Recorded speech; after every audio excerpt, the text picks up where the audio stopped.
꽤 긴 본문을 함께 읽었습니다. 기독교회이죠. 교회가 시작될 때 최초의 기독교 교회 공동체가 시작될 때에 중심이 되었던 교회는 예루살렘 교회였습니다. 예수님을 대면하여 보았던 제자들이 아직 생존해 있었고 그들이 사도들로 활동하고 또 예수님의 육신의 형제가 있었죠. 예수님의 육신의 형제들이 당시 초기 교회 또는 초대 교회의 중심적 역할을 하였습니다.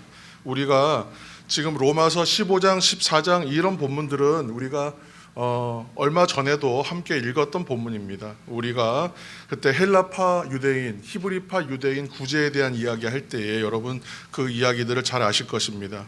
그때에 그런 말씀을 드렸지만 교회의 중심이 히브리파 유대인이었죠. 본토 유대인들에서 이른바 디아스포라 유대인, 곧 이제 해외에서 생활하거나 이방인 취급받으면서 해외에서 헬라어를 주로 쓰던 그 사람들 중심으로 교회의 중심이 이동했었다.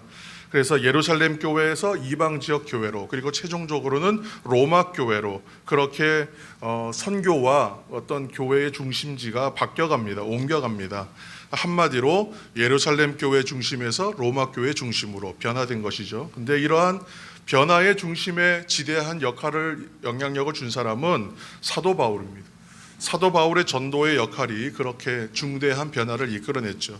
그러나 정작 사도 바울은 우리가 성경을 읽으신 분은 잘 아시는 것처럼 기회가 되는 대로 로마 교회에 방문하고는 싶었지만 로마 교회를 그렇게 순적하게 방문할 기회가 없었습니다. 그래서 가보지 못한 상태에서 우리가 읽고 있는 이 로마서를 썼습니다. 로마 교회에 보낸 편지인 이 로마서를 통해서 우리가 알고 있는 것은 사도 바울이 로마 교회에는 가보지는 못했다. 그 상태에서 간접적인 이런저런 소식들을 듣고 그리고 그 교회에 필요한 이야기들을 적어 보낸 것이구나. 이걸 알 수 있죠. 그랬기에 더욱더 사도 바울은 늘 로마를 어떻게든지 한번 방문했으면 좋겠다 하는 간절함이 있었어요. 근데 그 마음이 또 이 서신에 가득 담겨 있습니다. 우리가 잘 아는 것처럼 지금으로부터 2000년 이상 전에 당시의 로마는 참 대단한 제국이었습니다. 우리도 로마 제국에 대해서 역사를 통해서 직간접적으로 다 배워서 조금씩은 알고 있습니다.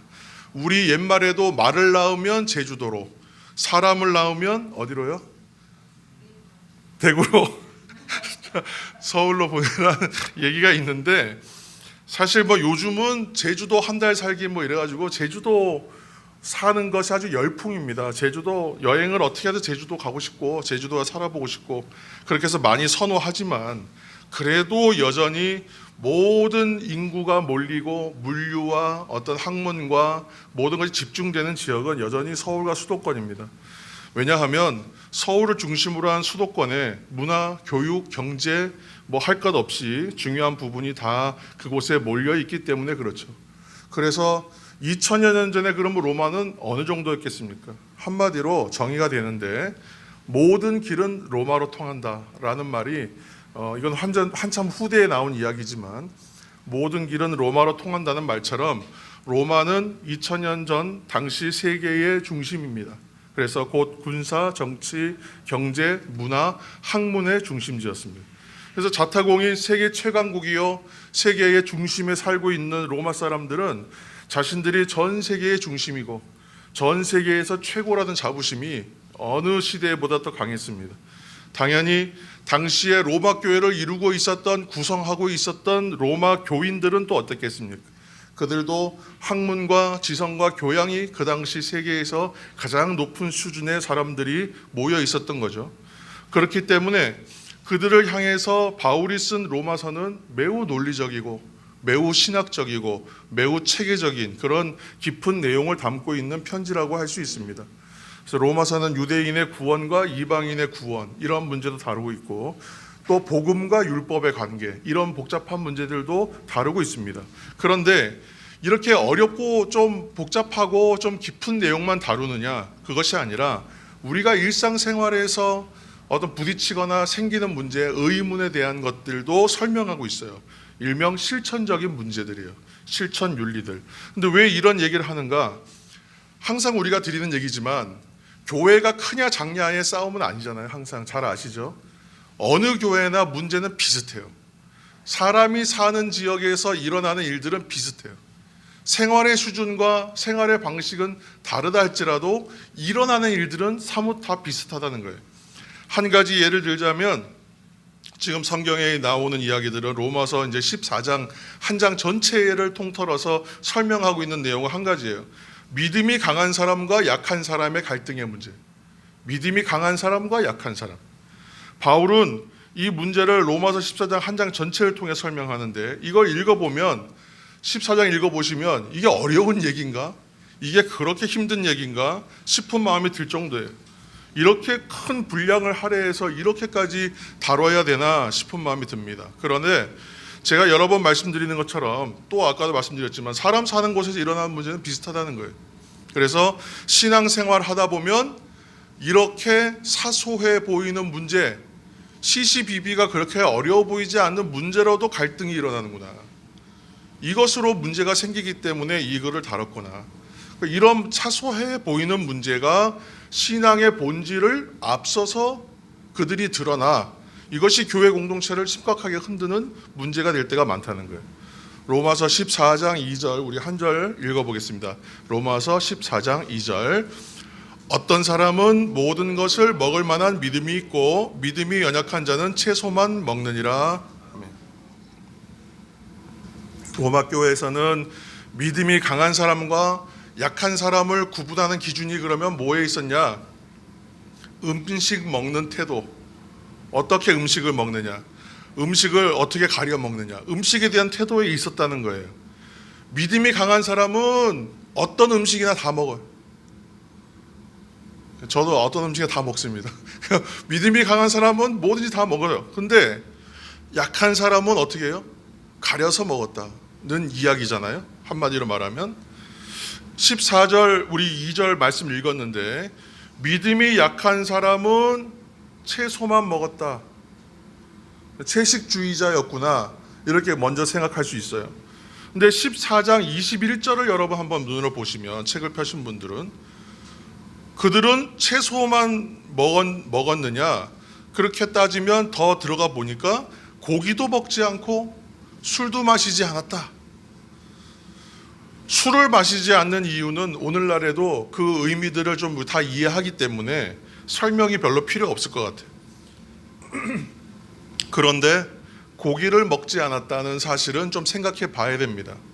저도 고기를 좋아하기 때문에 한번 열심히 읽어봤는데 고기를 먹지 않았던 이유가 당시 시장에서 거래하거나 판매하는 고기의 대부분 그것은 다 신전에 제물로 바쳤다가 시장에 나온 것들이에요. 그러니까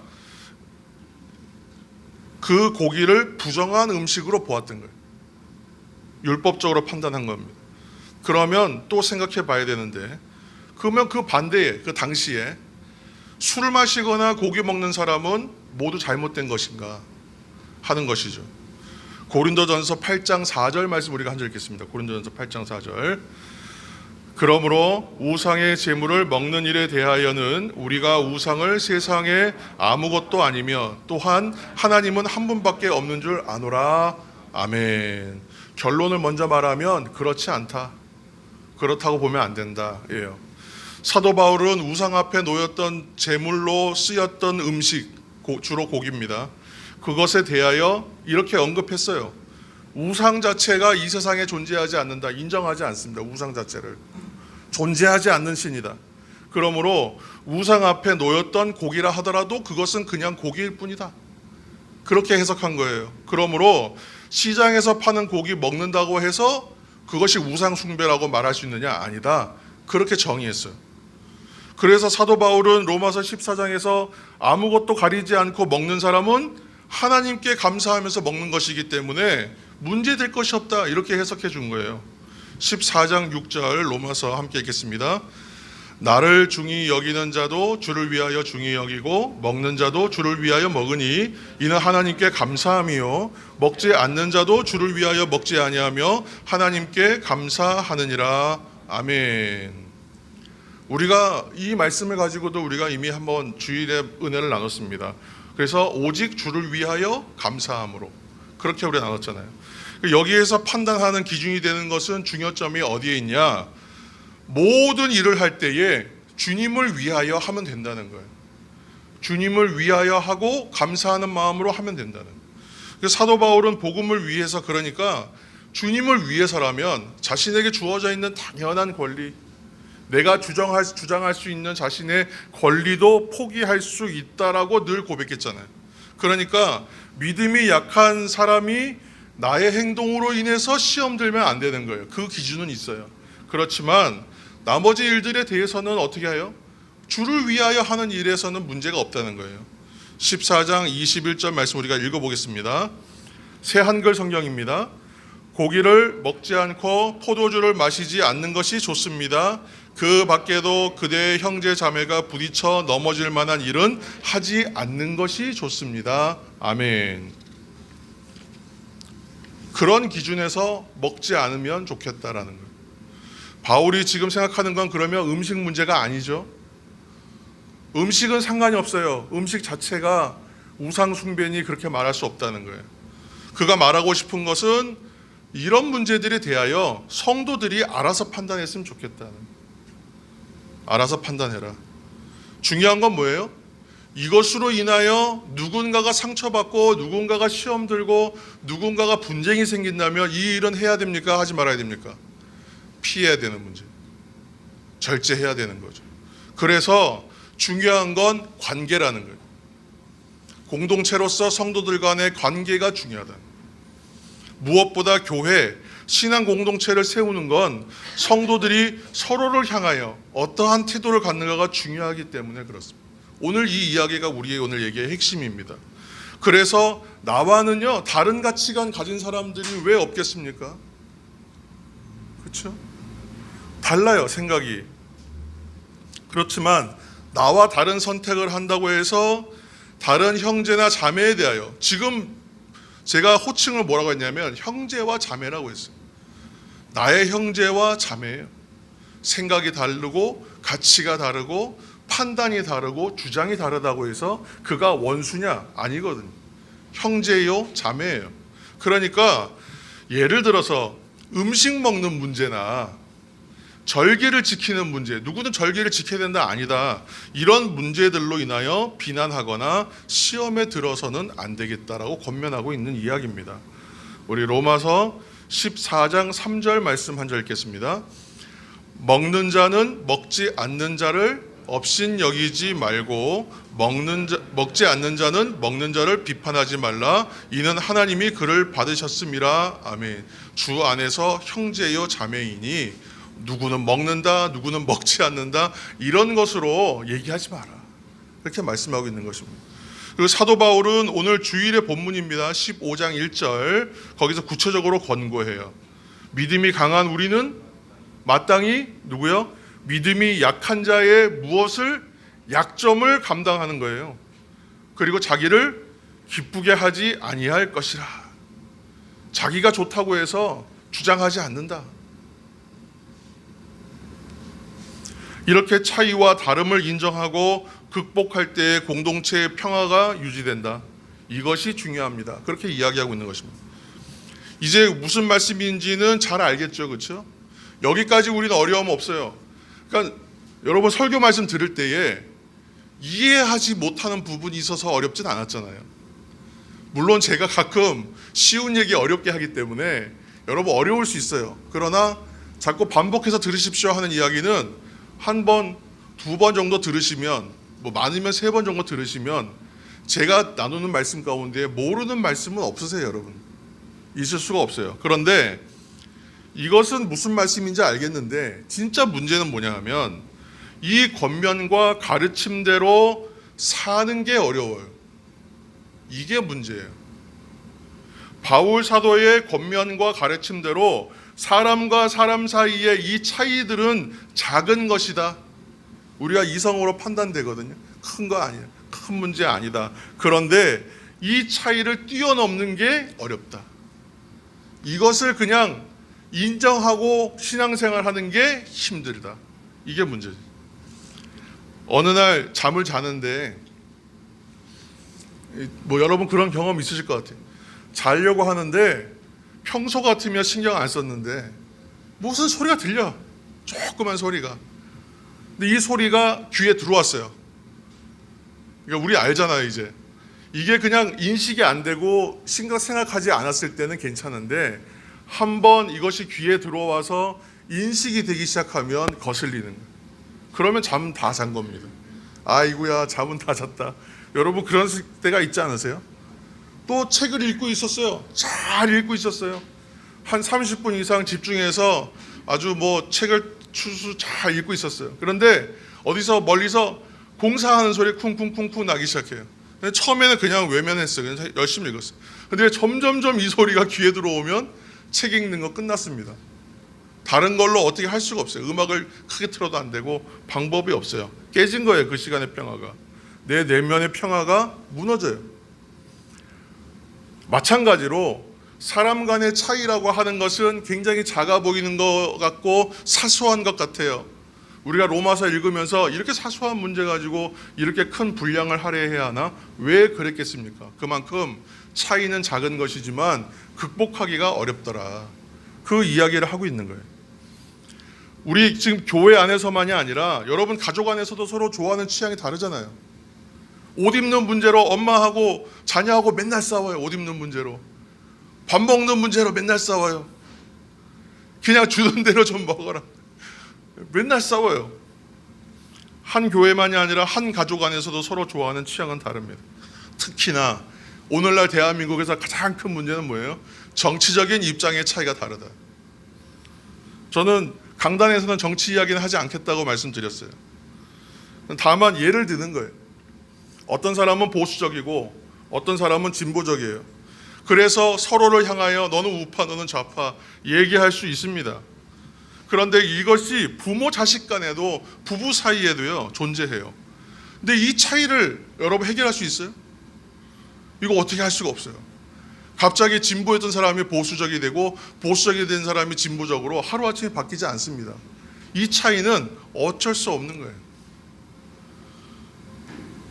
그래서 이런 차이를 넘어서기가 너무 어렵습니다. 이 외에도 정말 사소한 문제라고 생각하지만 해결 안 되는 인생의 경험들이 여러분 많으실 거예요. 어떤 집에 가면 양말 벗는 문제 때문에 남편이 양말 이렇게 벗어라 했는데 남편이 말을 안 들어. 맨날 양말을 자기 스타일로 벗어요. 또 어떤 문제 있어요? 치약 뚜껑을 닫느냐 닫지 않느냐. 더 심각한 문제는 뭐예요? 치약을 어디를 눌러 쓰느냐의 문제. 이거는 이혼 사유랍니다. 이혼 사유. 그래서 저는 이해가 안 되는 거예요. 그런데 우리가 경험해서 알잖아요. 이거 굉장히 짜증나요. 해결이 안 되는 문제. 저희 집 얘기는 아닙니다. 아무튼 이거 또 심각한 문제는 뭐냐 하면 식사하는 속도가 다르다. 남자는 군대 갔다 오면요 식사 시간 더 빨라집니다. 속도가. 그런데 아내는 어떻게 해요? 끼작끼작 먹어요. 그러면 이 시간차를 어떻게 극복이 안 돼요? 차도 마시고 커피도 마셨는데 아직도 식사 안 끝났어요. 그럼 어떻게 해야 돼? 자, 그것이 이러한 갈등들이 있어요. 이것이 중대한 문제이든 사소한 습관의 문제이든 한마디로 그 차이를 뛰어넘는 게 간단하지 않다. 오늘날 SNS로 서로의 삶의 모습들이 많이 노출됩니다. 여기 의도적이든 의도적이지 않든 상대편에 아는 사람의 SNS 들어가면 그 사람 어떻게 사는지 대략 알 수 있어요. 근데 우연히 지인 중에 제가 아는 지인은 전부 성도예요. 크리스찬들이에요. 그런데 술자리 사진이 버젓이 올라와 있는 분들이 있어요. 술자리 사진이. 근데 술자리도 어떤 술자리냐에 따라 물론 좀 다릅니다만 이 사람들의 생각들이 서로 다르기 때문에 생기는 문제거든요. 음주나 흡연의 문제가 신앙과는 별로 연관이 없다, 관련 없다 생각하는 사람. 또 어떤 사람들은 와인이나 맥주는 술 아니다라고 생각하시는 분. 그래서 이분들의 서로의 신앙의 금기사항이 달라요. 음주와 흡연은 절대 안 돼라고 신앙을 배운 사람들은 그분들에게서는 그거는 금기사항이거든요. 그러면 서로를 향하여 어떻게 해요? 저 사람은 리버럴하다, 굉장히 자유로운 사람이구나 그렇게 말할 수도 있고요. 반대로 이 사람들의 절대 안 돼라고 말하는 사람들은 융통성 없고 완고한 사람들이다 서로 말하지 않겠습니까? 반대로 또 하나 또 더 나가보면 새벽기도 경건의 시간을 매일 갖는 사람 입장에서는 새벽기도 안 하는 사람 보면 어떻게 생각하겠어요? 이상하게 볼 수 있다는 거예요. 그런데 우리는 이런 차이를 크게 확대해서 보기 시작하면 어려워진다. 아까 별로 의식하지 않았었는데 소음 소리가 들리기 시작해서 이것이 확대되면 내면의 평화가 깨지고 아무것도 못한다 그랬죠. 그것처럼 이 본질적이지 않고 근본적인 것이 아니에요. 그런데 이러한 문제가 확대되기 시작하면 오히려 본질적인 것을 해친다. 관계를 무너뜨린다. 오늘날 이거 한국 교회만의 독특한 특징입니다. 이것은 뭐 간단하게 이렇게 딱 그렇게 일반화시킬 수는 없지만 한국 교회 교파, 장로교 교파가 몇 개인 줄 아세요? 지금도 분열하고 있을걸요. 몇 개인지 모르겠어요. 100개 넘은 지는 오래됐고 지금 150개도 넘었답니다. 그러면 한국 교회, 기독교, 장로교, 특히 합동측이면 주로 100개 이상의 교파로 분리된 것도 이런 대부분의 문제가 비본질적인 문제의 차이를 극복하지 못해서 분파된 거예요. 이러한 문제는 로마 교회처럼 그 시대의 가장 높은 교양과 학문과 생활 수준에 이르렀다고 해서 생기지 않는 문제냐? 그렇지 않다는 거예요. 사람 사는 곳에서는 동일한 문제가 발생한다. 사람들이 이루고 있는 교회 안에서는 시대를 초월하여 동일한 문제가 지금도 발생한다는 거예요. 왜냐하면 사람은 사람마다의 자기 소견들이 다 있습니다. 아무리 사소한 차이라고 하더라도 자기를 중심으로 느끼는, 생각하고 판단하는 문제가 다 다르기 때문에 이 문제들은 늘 상존하는 문제예요. 있어요. 이처럼 자기를 중심으로 생각하는 그것이 사람의 본성이기 때문에 생기는 문제입니다. 이것은 신앙적으로 말할 때는 죄의 속성이라고 해요. 나 중심으로 생각하는 생각. 이건 죄의 속성이에요. 인간의 속성이에요. 어쩌면 우리는 사소한 문제로 보이는 음식 문제와 삶의 취향에 대한 차이로 인한 문제로 그렇게 서로를 정죄하고 비난하기까지 이를 수 있다. 그런데 사도 바울은 그러면 우리가 이러한 문제들을 그냥 인정하고 이런 차이로 인하여 싸우는 것도 그냥 인정하고 그냥 이대로 살까요? 물어봤을 때 사도 바울은 아니라고 얘기하거든요. 로마서 15장 5절 말씀 한 절 읽겠습니다. 로마서 15장 5절. 이제 인내와 위로의 하나님이 너희로 그리스도 예수를 본받아 서로 뜻이 같게 하여 주사. 아멘. 여러분 아멘 크게 하세요. 오직 그리스도 예수를 본받아, 그리스도 예수를 본받아 서로 뜻이 같이 하는 공동체가 되기를 바란다고 로마 교인들을 향해서 말씀하고 있어요. 권면입니다. 여기서 성도들이 본받아야 할, 그러면 예수 그리스도의 뜻, 오늘 말씀의 5절에는 그리스도 예수를 본받아 서로 뜻이 같게 하여 달라 그랬는데, 그렇다면 우리가 본받아야 할 주님의 뜻은 무엇인가? 3절의 말씀 가운데 인용되어 있어요. 3절 말씀 15장 3절을 앞에 화면을 보시면서 쉬운 성경으로 읽겠습니다. 그리스도께서는 자신을 기쁘게 하지 않으시고 성경에 주님을 모욕한 사람들의 모욕이 제게 임하였습니다 라고 기록된 대로 사셨습니다. 아멘. 예수님께서 시편 69편에 있는 말씀을 인용한 거예요. 지금 이 말씀을 인용하여 지금 그러한 문제들을 본인이 모욕을 받고 모욕을 당하는 것으로 그렇게 말씀대로 순종하여 인정하고 살았다는 말씀을 하는 거예요. 우리가 주님의 뜻과 행하심을 본받아 그분의 말씀과 그분의 삶을 따른다면 한마음 되고 공동체 되는데 문제가 없는 거예요. 말씀대로라면. 그런데 이 말씀마저도 어느 분한테는 쉬워요. 그런데 이 말씀이 어느 분한테는 굉장히 어려운 문제예요. 여기에서도 차이가 또 발생해요. 그러나 사실 우리가 예수님의 뜻을 따른다는 것을 내 노력만으로 하려고 하기 때문에 어떤 분은 어려운 거예요. 내 노력으로 하지 않는 분은요, 이 문제가 쉬워요. 여러분 이해하셨죠? 성도의 생활, 우리가 영적 전쟁 얘기할 때 성도의 생활, 우리가 다른 사람과의 차이를 극복하는 이 문제도요, 결국은 내 능력으로 하느냐? 아니라는 거예요. 내 노력이 있죠. 우리의 열심이 있어야 돼요. 우리의 애씀이 있어야 되고 시도가 분명히 존재해야 돼요. 그러나 이것은 내가 하는 것이 아니라 하나님의 능력으로 하는 하나님의 일이다. 여러분 이렇게 생각하셔야 돼요. 사소한 것이라도.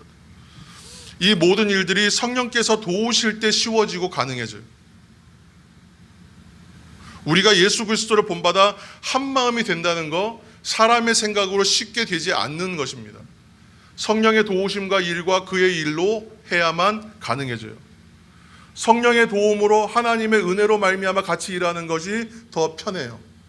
사람의 마음으로 하는 것이 아니라는 거예요. 특히나 교회 일은. 그래서 우리는 도우심에 의지해야 하고 그것을 위해서 기도해야 합니다. 15장 6절입니다. 한 마음과 한 입으로 하나님 곧 우리 주 예수 그리스도의 아버지께 영광을 돌리게 하려 하노라. 아멘. 하나님 아버지께 영광을 돌리는 때가 언제인가? 우리가 우리의 영혼이 감사와 기쁨으로 충만하여 찬양할 때에 그 찬양이 영광되는 거예요. 내가 하나님께 영광 돌릴 수 있어요? 안 돼요. 그런데 우리 마음 가운데에 내 영혼이 그 깊은 곳에서부터 감사와 기쁨이 정말 솟아서 나올 때에 그 찬양으로 하나님께 영광 돌릴 수 있어요. 그래서 하나님을 찬양하는 사람은 그 영혼이 하나님을 향하고 있기 때문에 이 말이 가능해지는 거예요. 우리 하나님 어떠한 분이시냐면 차별이 없이 구원하시는 하나님입니다. 우리를 창조하시고 여기까지 그리고 지금까지 용납하시는 하나님. 하나님은 예수 그리스도를 통하여 모든 믿는 사람을 하나님의 자녀가 되게 하시는 은혜를 주셨어요. 그래서 그 하나님을 찬양하라는 거예요. 하나님이 어떠한 분인지 알고 하나님을 만나면 찬양할 수 있어요. 이 찬양은 입으로만 하는 찬양을 말하는 것이 아니라 우리의 영혼과 우리의 마음과 우리의 중심으로 하는 찬양을 말하는 거예요. 이 찬양 드리는 사람, 조금 이것이 우리의 신앙의 원리에 가깝지만 이렇게 찬양하는 분이라면 사소한 문제를 극복할 수 있지 않겠습니까? 하나님을 내 중심을 다해서 하나님을 바라보면서 하나님을 향하여 찬양하는 사람들이라면 음식을 음식을 먹느냐 안 먹느냐로 싸우지는 않지 않을까? 하나님이 하나님 되시는 것을 찬양하고 고백하는 인생은 그런 차이를 개의치 않는 사람이 되지 않을까? 저는 그렇게 생각합니다. 지금 월드컵 기간이잖아요. 대한민국의 도전은 끝났지만 16강 경우의 수를 따질 때만 해도 16강 진출은 힘들다고 했는데 그 일들이 참으로 놀랍게도 이루어졌어요. 그때 함께 열광하고 응원하고 열광했던 사람들 정치색 따져서 응원했을까요? 아니에요. 그때는 정치색, 개인의 취향, 생김새 다 덮어져요. 하나도 문제가 안 돼요.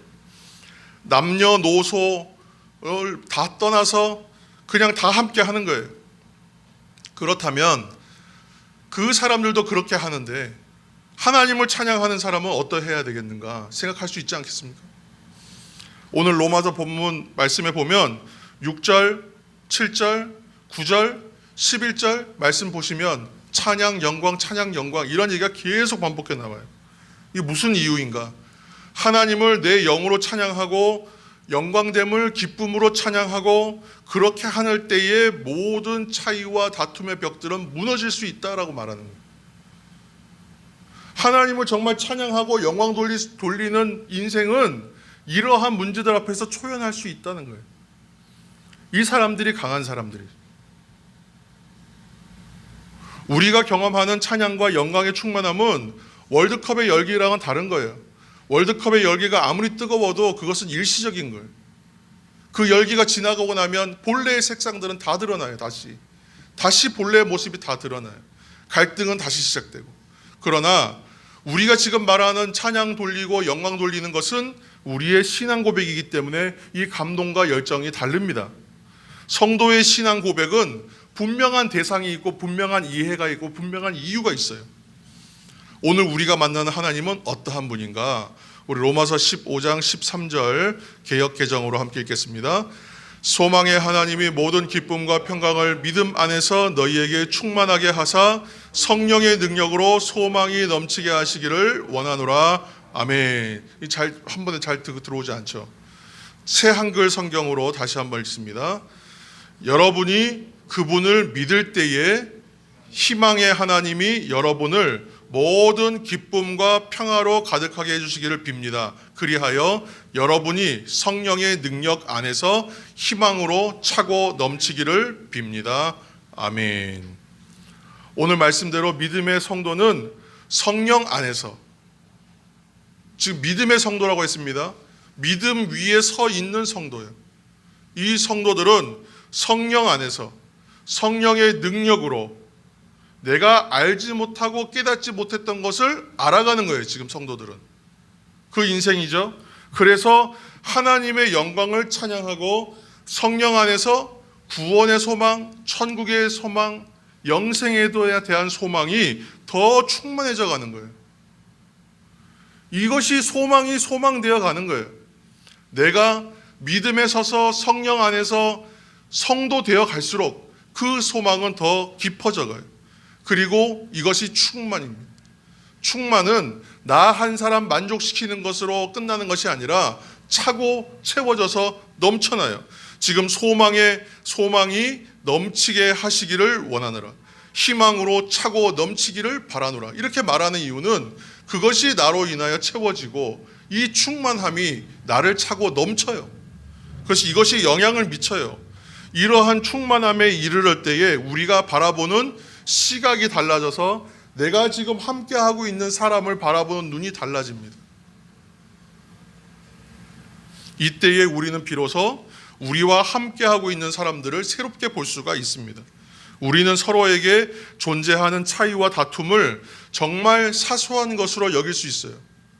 함께 지어져가고 함께 자라져가는 사람이라고 그 사람들을 성령의 은혜로 말미암아 보기 시작하고 믿음의 성도로 받아들이기 시작하면 바라보는 눈이 달라진다는 겁니다. 그래서 우리가 다툼이나 사소한 차이를 보는 것이 아니라 예수 그리스도 안에서의 하나 되었구나, 그 사실만 크게 다가오게 될 것입니다. 우리는 그런 영적 차원에서 살아가는 존재가 되어야 하고 그렇게 살아갔으면 좋겠어요. 우리가 지금 믿는 그분이 오시는 계절, 대림절 절기를 우리가 살고 있습니다. 이 대림절에 우리가 누구를 기다립니까? 주님께서 다시 오시는 걸 기다리잖아요. 이 소망이 강한 사람들은 지금 주님이 오신다에 관점이 있어요. 지금 음식에 먹는 차이에 우린 별로 관심이 없어요. 이러한 영적 차원에서 살아가시는 우리 모두가 되기를 예수님의 이름으로 축원합니다. 대림절의 은혜와 축복이 넘치기를 다시 한번 예수님의 이름으로 축원합니다. 기도하겠습니다.